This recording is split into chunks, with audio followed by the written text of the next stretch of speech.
I have an interesting journey. My career is not one you would expect. I've done everything from producing comedy shows in #1 theatres across the country. I trained as a doula, a birth attendant. I have farmed to the top of Snowdon, 1,100 sheep and 30 cattle. And I've been a head teacher on the tiny island of Iona, and now I'm a head teacher in the lovely Ackworth school. And it's only when I got very, very busy in London producing shows for theatre that I realised my life was almost running out of control. And I thought, I know what I need to go to meeting.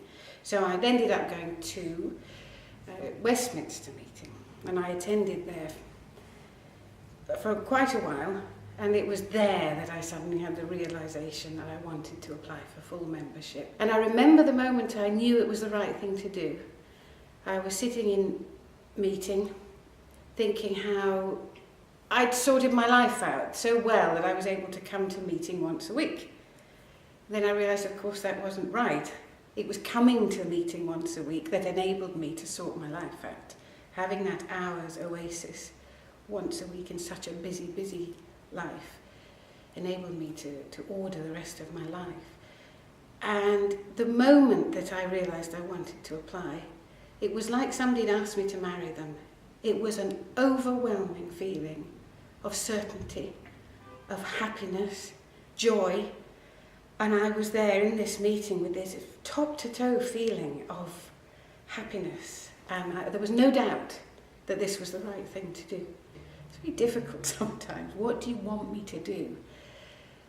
I'm sort of personifying God there, but it feels like that. You sort of ask that question, what do you want me to do to help? And one time when I was pondering this question very deeply, my father had just moved up to the Isle of Mull to be with me up there, me and my husband. And we decided to set up a meeting for worship. There was no Quaker meeting in Mull and Iona.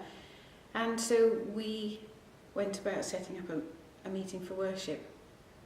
And the first few months, it was him and me sitting there waiting, and we advertised, and gradually people started to come one by one, and we now have, I think it's 8 members and 6 attenders, and it's a very healthy, thriving meeting. But you do have to be brave. Nobody will give you the answers. The thing about being a Quaker is you have to make the journey by yourself, your own spiritual journey.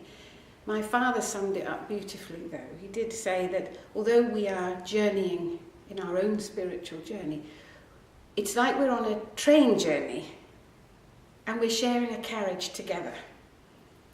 And that's what I feel about other friends, that we are sharing the carriage together. We don't know where we're going, we're not sure what the destination is, but we can share the journey and ask questions and help each other.